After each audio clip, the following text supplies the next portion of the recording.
Selamat sore, perkenalkan saya Harliani AP Putar-Putar dengan NIM A1A3230053. Di sini saya akan menjelaskan buku Kapita Salikta Hukum Pidana karya Hasalal Mulkam. Hukum pidana dan dasar pemahaman. Hukum pidana mengatur perbuatan yang dilarang dan memberikan sanksi kepada pelanggaran.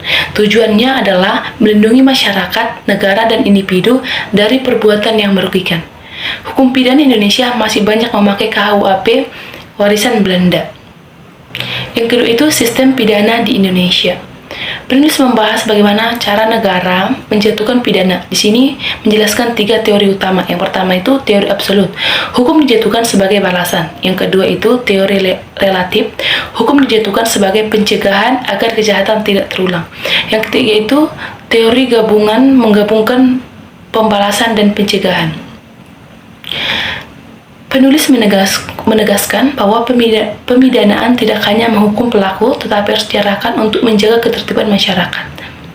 Yang ketiga itu kebijakan kriminal dan kebijakan hukum pidana. Bagian ini menekankan bahwa penanggulangan kejahatan tidak bisa mengandalkan hukum saja. Negara harus membuat kebijakan yang rasional dan terorganisasi seperti pertama itu penegakan hukum atau penal, yang kedua itu pencegahan tanpa pidana, yang ketiga itu membangun kesadaran masyarakat. Penulis ingin menunjukkan bahwa mengatasi kejahatan adalah kerja bersama, bukan hanya tugas polisi atau hakim. Yang keempat itu asas legalitas sebagai pilar hukum pidana. Bagian ini menjelaskan asas yang sangat penting. Yang pertama itu tidak ada hukum tanpa aturan. Asas legalitas melindungi masyarakat dari tindakan aparat yang sewenang-wenang. Yang kedua itu sejarah asas legalitas. Tujuan yang ketiga itu serta penerapan dalam KUHP di RUU KUHP. Yang kelima itu perkembangan konsep RUU KUHP. Penulis menunjukkan bagaimana Indonesia berusaha memperbarui KUHP agar sesuai dengan perkembangan zaman. Perubahan penting antara lain yang pertama itu perluasan makna asas legalitas. Yang kedua itu adanya tindak pidana baru. Yang ketiga itu pengaturan baru mengenai pemidanaan. Buku ini memberikan gambaran bagaimana hukum pidana Indonesia sedang mengalami transformasi besar. Yang keenam itu Mahkamah Agung dan reformasi sistem peradilan. Penulis membahas perubahan peran MA sebelum dan sesudah reformasi. Mahkamah Agung diposisikan sebagai lembaga penting untuk memastikan hukum diterapkan dengan adil dan konsisten. Sistem peradilan pidana hanya akan berjalan baik jika lembaganya kuat. MA berperan memastikan kepastian dan keseragaman hukum. Yang ketujuh itu reformasi hukum pidana. Ini menjelaskan bahwa pembaruan hukum pidana adalah keniscayaan kejahatan modern seperti korupsi dan perdagangan orang membutuhkan pendekatan hukum yang berbeda. Penulis mengajak pembaca memahami bahwa hukum pidana harus selalu menyesuaikan diri dengan perkembangan masyarakat. Yang ke-8 itu tindak pidana. Bagian ini berisi penjelasan beberapa jenis tindakan pidana penting seperti yang pertama itu tindakan pidana asusila, yang kedua itu tindakan pidana HAM, yang ketiga itu perampasan kemerdekaan, yang keempat itu tindak pidana korporasi. Hukum pidana bukan hanya soal aturan dan hukum, tetapi juga soal kebijakan, perlindungan masyarakat, dan keadilan. Sistem hukum pidana Indonesia sedang mengalami perubahan besar menuju hukum pidana nasional yang lebih modern. Untuk memahami hukum pidana, pembaca harus memahami teori asas sistem pidana, kebijakan kriminal, serta perkembangan undang-undang terbaru.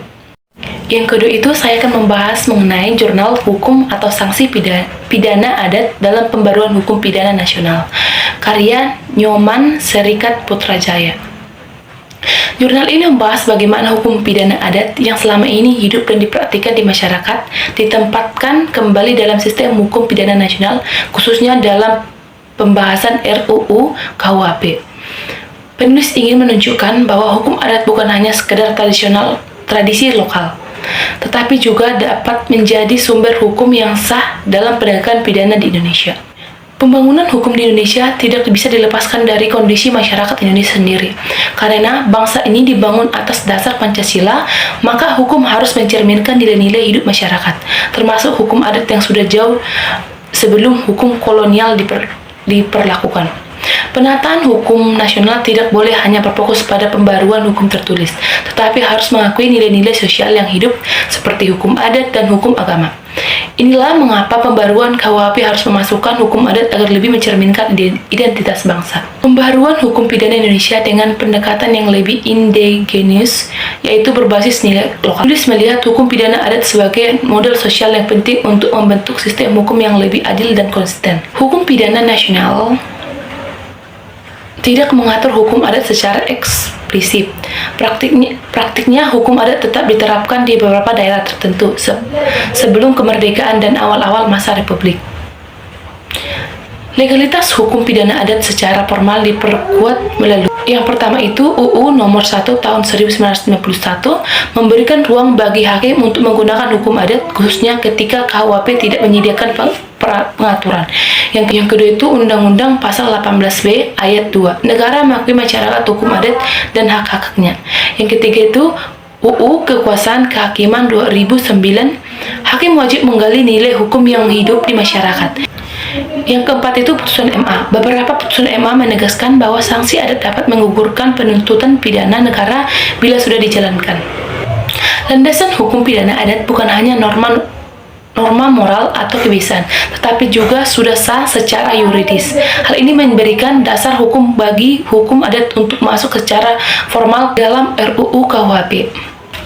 Menurut pendekatan legalitas klasik, terlalu kaku karena hanya bergantung pada aturan tertulis. Dalam hukum modern, asas legalitas tidak hanya formal tetapi juga material. Perbuatan yang nggak melawan hukum tidak hanya ketika bertentangan dengan undang-undang, tetapi juga ketika bertentangan dengan nilai hukum yang hidup di masyarakat. Hukum pidana adat dapat memainkan peran penting dalam menentukan apakah suatu perbuatan layak dipidana. Pendekatan material ini membuat hukum pidana lebih fleksibel dan kontekstual, tidak sebatas teks tertulis. Pengaturan saksi adat dalam RUU KUHP. Penulis menjelaskan bagaimana RUU KUHP memberikan tempat bagi hukum adat sebagai sumber hukum. Pasal 1 RUU KUHP tetap mempertahankan asas legalitas formal tetapi tidak mengizinkan analogi.